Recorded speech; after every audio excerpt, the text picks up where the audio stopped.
This is eCoffee with Experts, where marketers and founders share what's actually working in SEO, AI, and digital growth.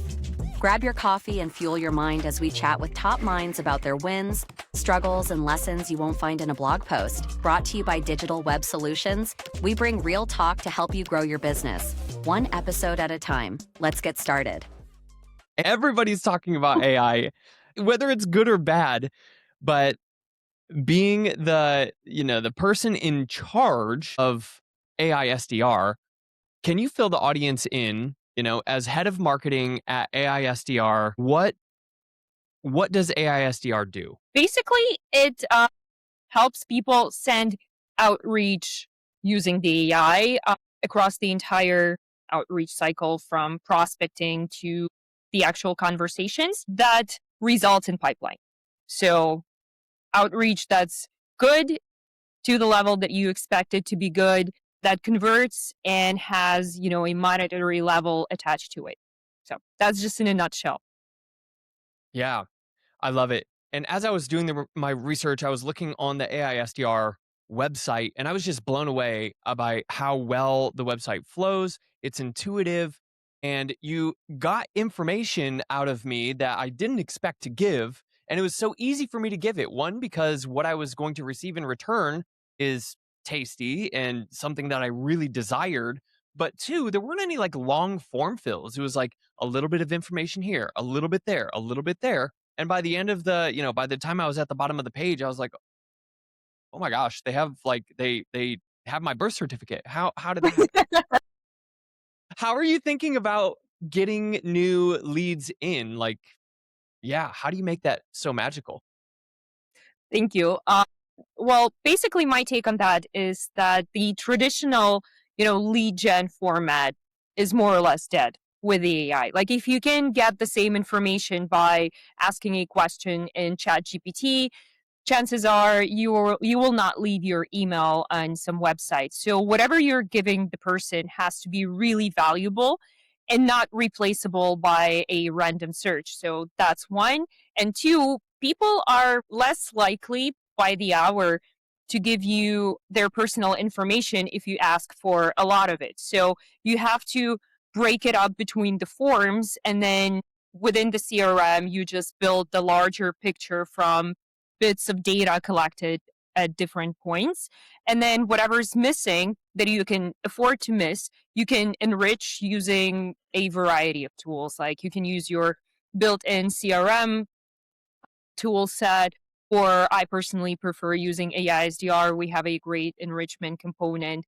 So if I have someone's email address and it's their business email, it's a no-brainer to find their company name. From their company name, I can find their industry, what type of products they try to sell, what's their revenue range, and all the firmographic data.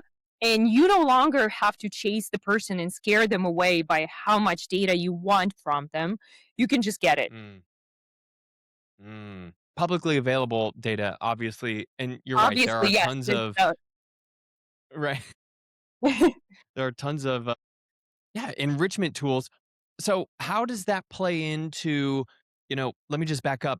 One of the objections or the pushbacks that I hear, the barrier to adoption of some of these AI systems that really could save time and create higher business results is, well, everybody's had their own experience with AI, negative AI interactions. How do you overcome that and say, AI SDR is different? This is how we get the AI to sound like you and speak about the right things, and it's accurate. And how do you piece that together? Well, on the accuracy part, we have super in-depth prompting, and we hold an IP to that prompt training technique, if I can put it that way. And but the biggest thing and the biggest component of successful outreach, and what sets things apart, and what sets AISDR apart effectively from other tools, is that we know when to send a message and when not to send a message. Unlike a lot of tools where you just drop in the filters that match your ICP, then you get a list of leads with emails, and then you hope they're still with the company, and then you try to layer any sort of intent signals on top of those leads to like, effectively chase them and hope for the best that, there's going to be a match. We flip Mm, this process. Like we first look for the signal. And then when we find the signal mm, that someone is in the market right now, as of this moment, only then we will try to look for their contact information. And it's not guaranteed that we're going to find it, but we mhm, guarantee that whatever contact information we find is for the lead that definitely has a verifiable signal of their appetite for a solution that they could use and that you sell, or clear signs that they do have a problem that you're trying to deal with whatever you're selling. So that's what makes us different. That's what stipulates the efficiency of our outreach, and that's what effectively feeds good personalization and good emails that a ISDR sends. Because for us, personalization is just like third part of the process. Sometimes you don't need any personalization at all if you send the message at the right time. It's just something that mm, you're looking to put the fire out with, and when it comes on time, you just use it. mm. I've had the experience of people, I don't know whether it's like actual people or if just enriched AI, but they'll reach out to me and the first paragraph is them basically displaying that they have done their research and it's hyper personalized and it turns me off immediately. I'm like, "Oh my gosh." Like I see you Yeah. do this and the way that you do this and like this is a really, you know what I mean? It's just like it's too much. Like I get it.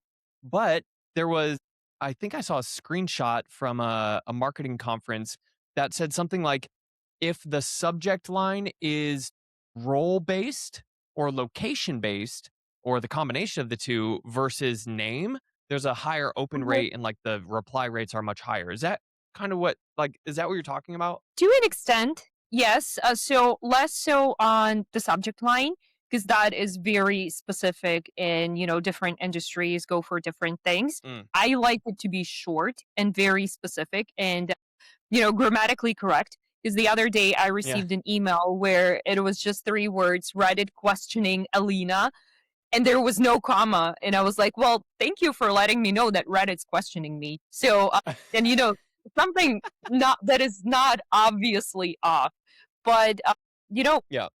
the reason, like previously, you had to show that you did your homework because there was no other way to do it, but to open someone's LinkedIn, go through their posts. So you had to like scream basically in your email that it's not a part of a bulk send.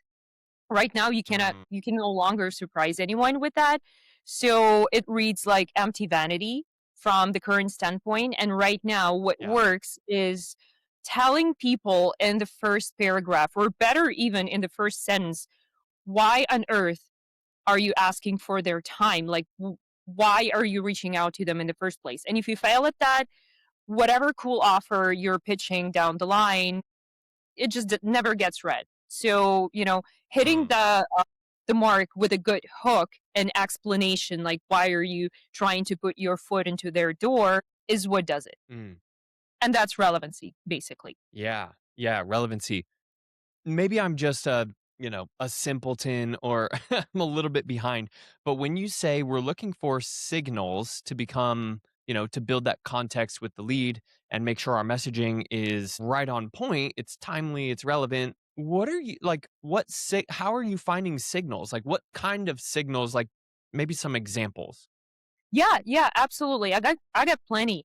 So something that generally is either directly and obviously connected to the Hmm. situation that your tool or whatever solution you're selling might be needed. And, an example from a ISDR, for instance, someone gets, and it's super basic, like we have a lot deeper signals, but someone Hmm. raises the next round of investment.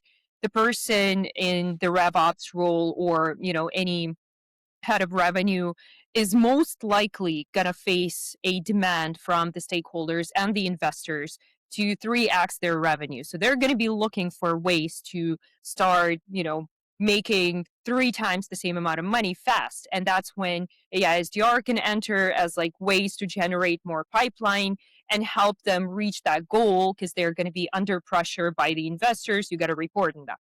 And knowing this Mm, context is a signal, and the signal is they just recently raised an investment like a month ago or something. So that's mm, our own example.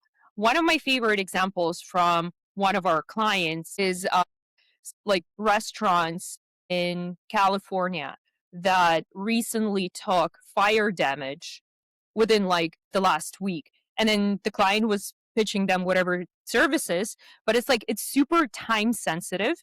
And obviously, if they are beyond, the mm, time frame where they need to deal with that damage, they're not going to need the solution. But like if you hit them when they're actively trying to, repair whatever damage was done, it's very much on time. And it doesn't really matter if you reference their latest LinkedIn post or not in that scenario. They're mm, in a lot of cases, they cannot show that they're desperate, but the situation can frame it that way. Or, for instance, I don't know, hotels where someone posted a review on whatever review site they're on and claimed that their internet connection was bad.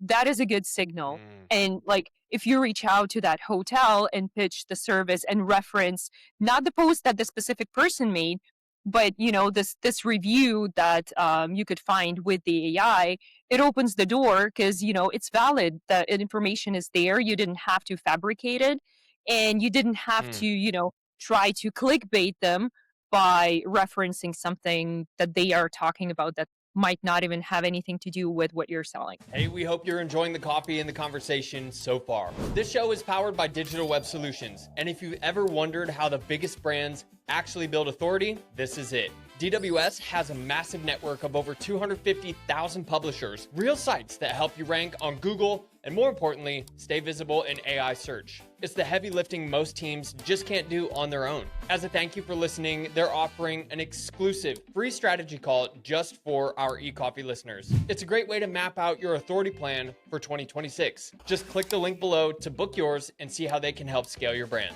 All right, now let's get back to the show. Man, that is so good. I was just having a conversation with someone and we were talking about surface area of a business.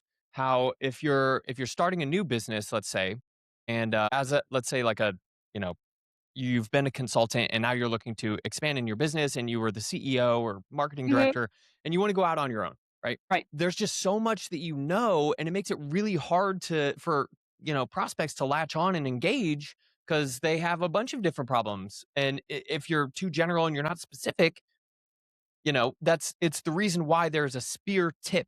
Like the tip of a spear can then, get you in the door. What is typically like the foot in the door moment for AI SDR with their clients? Like, is it a demo? Is a demo too big? Like, what's the spear tip?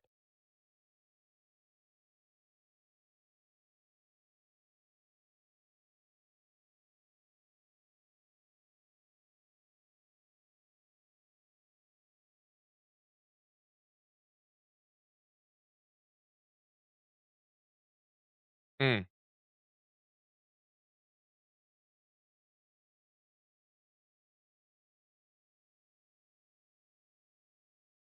uh,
mm,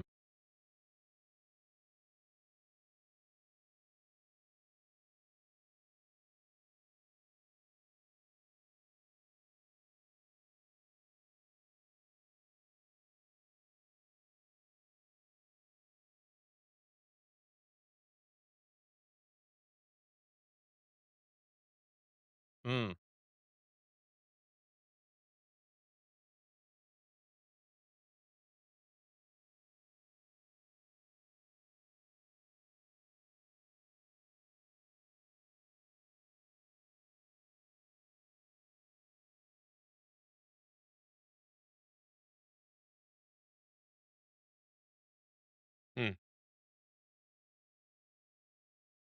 mm, mm, mm.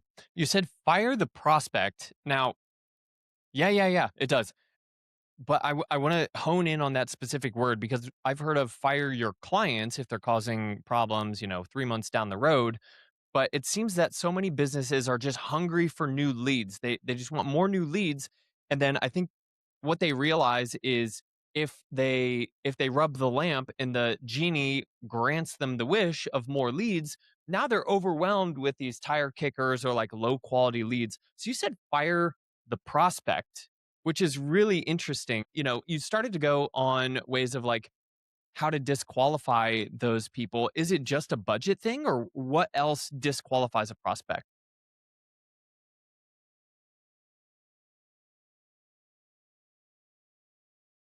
Mm,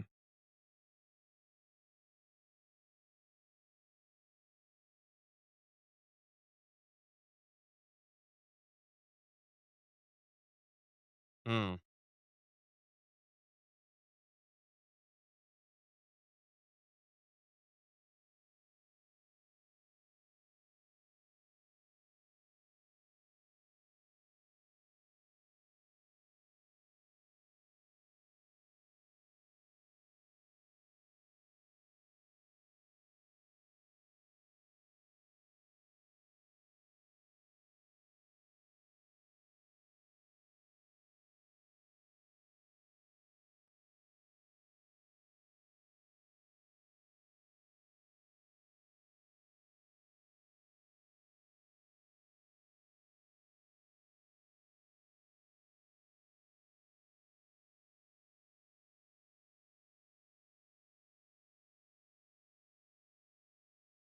mm.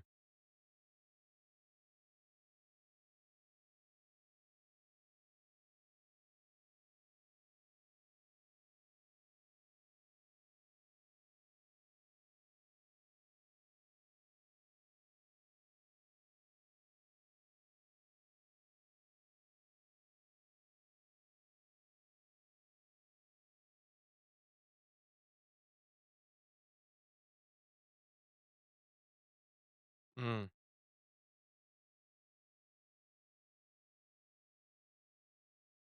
Yeah.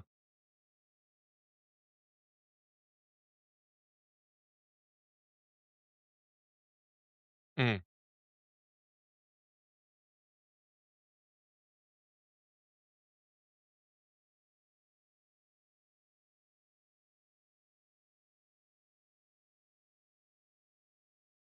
mm.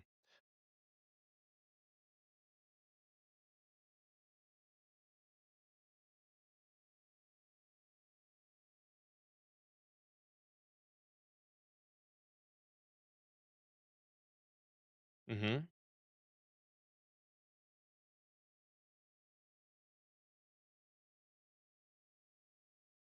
Mm,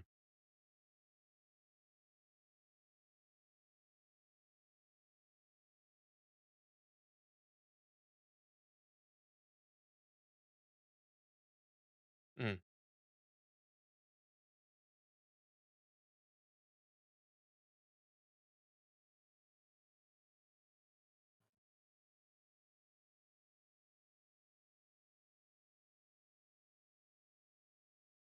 Man, that is a good point to have even if it does result in a slightly lower pipeline, like, if I have something and then I lose it, man, that hits me emotionally way more than if I never had it in the first place.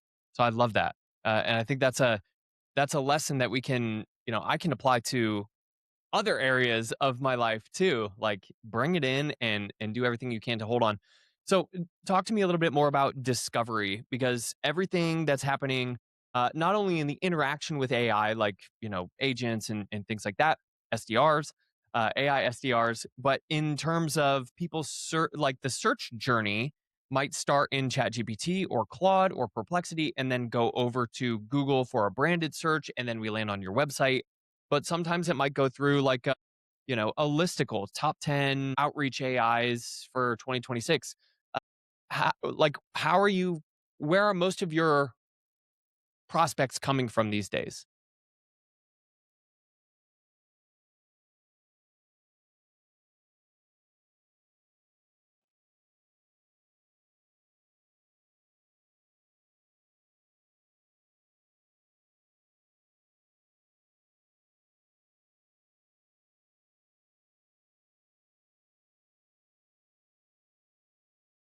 Mhm.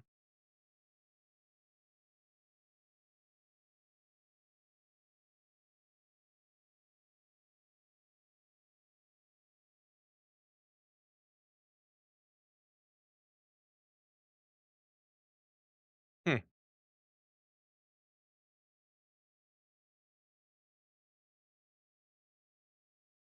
hmm,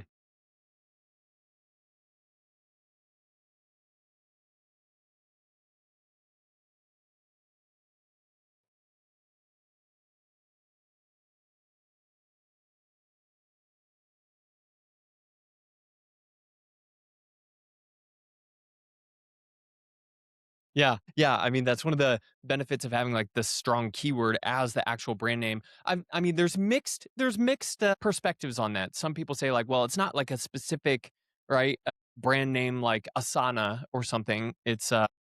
Yeah, it's just keywords, but it seems that it's working out for you. So what sort of like you mentioned they find you through a piece of content or somebody reposts on LinkedIn. What sort of strategies are you rolling out to get other people, third party verified websites, high authority websites or influencers on LinkedIn if that's the case? What sort of strategies are you rolling out to get that sort of publicity?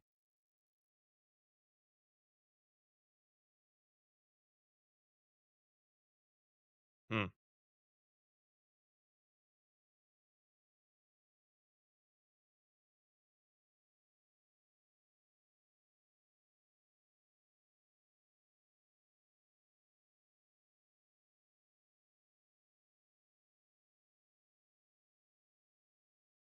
mm,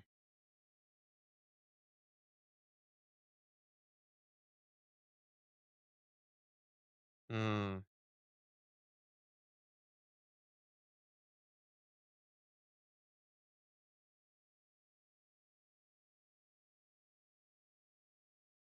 mm.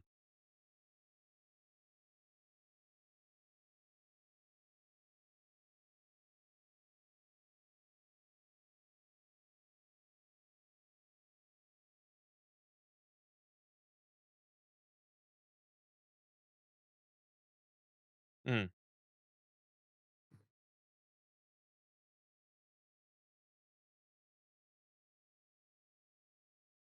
Yeah, I mean, what came through to me is the quality of content.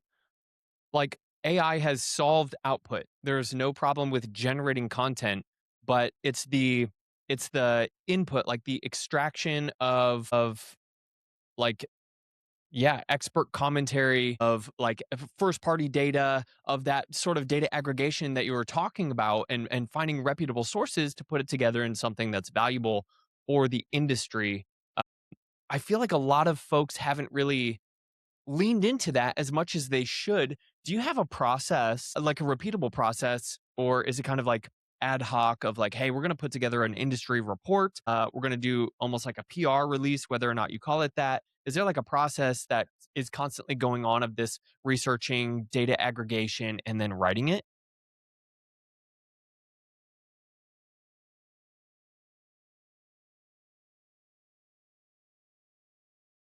Mm,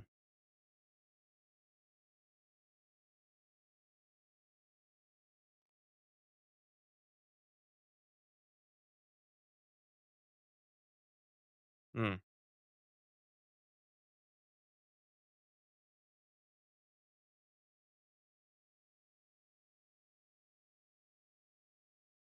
Mm.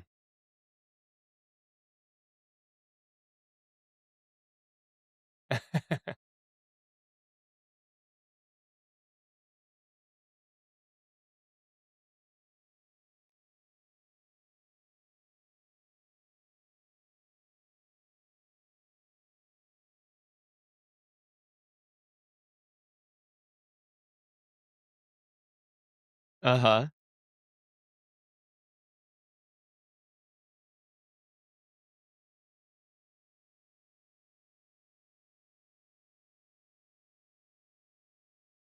Mm.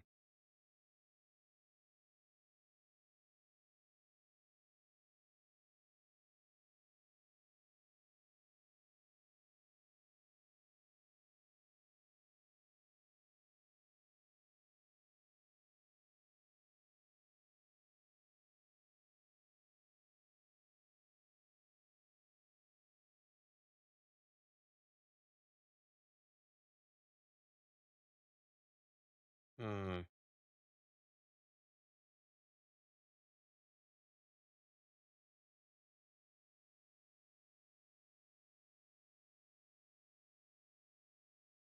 Mhm.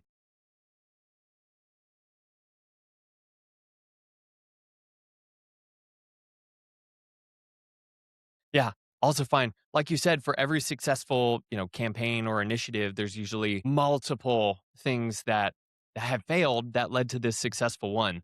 As we kind of wrap up the show here, Alina, you know, previously you'd alluded to systems being the key to anything, and especially with outbound in lead generation and all of that.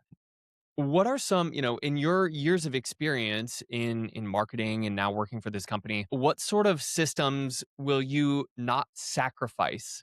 You know, like what are the things where you're like, this is my go-to for business results?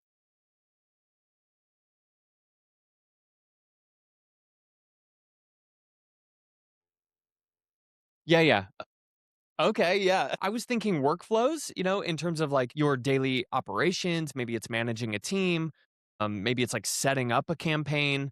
Maybe it's extracting data. That's what I was thinking, but I'll let you take it where you want.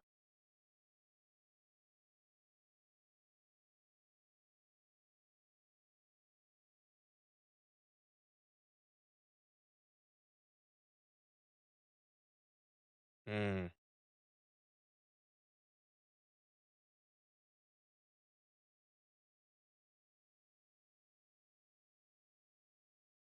Hmm.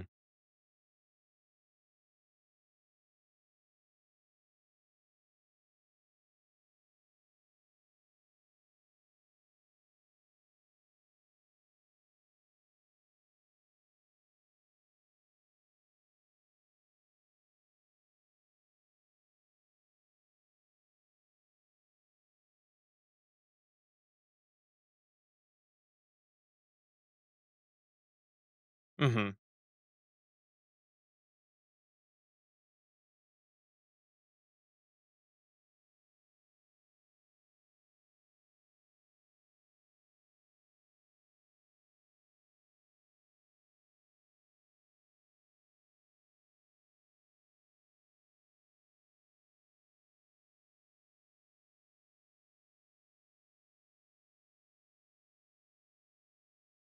Mm.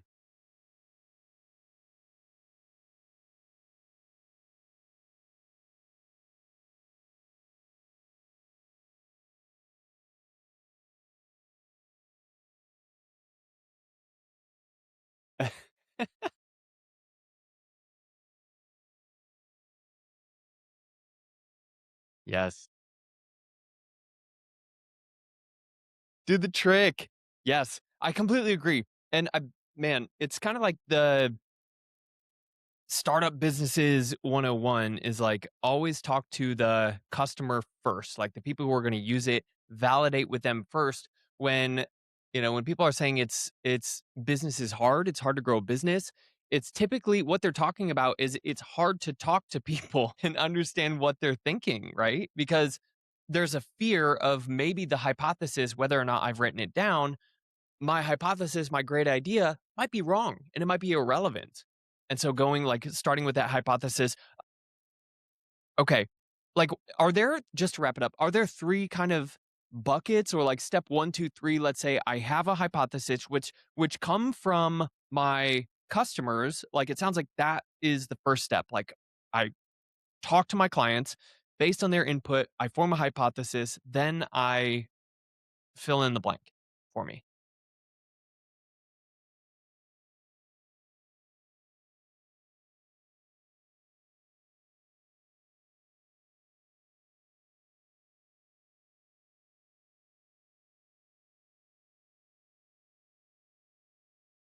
Mm.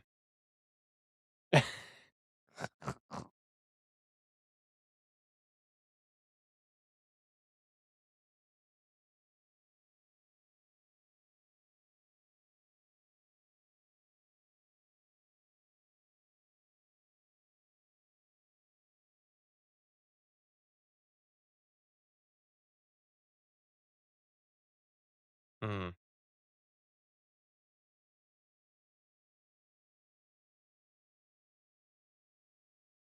Taking feverish notes over here because I love this stuff. This is awesome. Alina, is there anything that we haven't touched on in this conversation that you think is urgent or important that you want the audience to hear?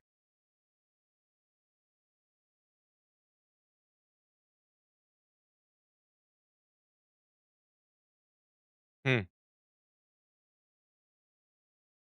mm,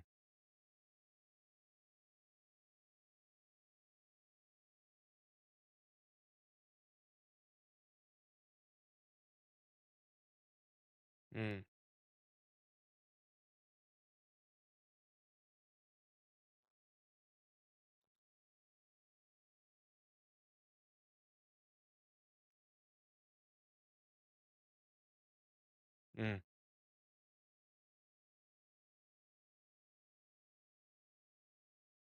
mm, mm.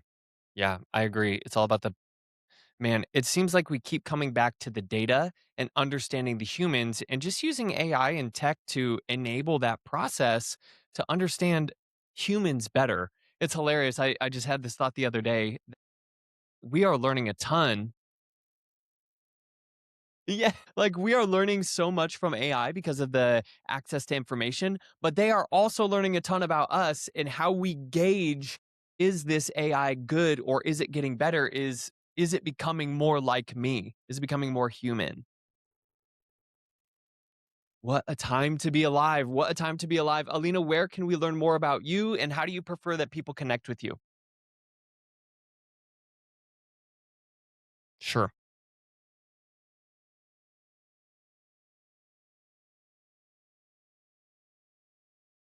Cool.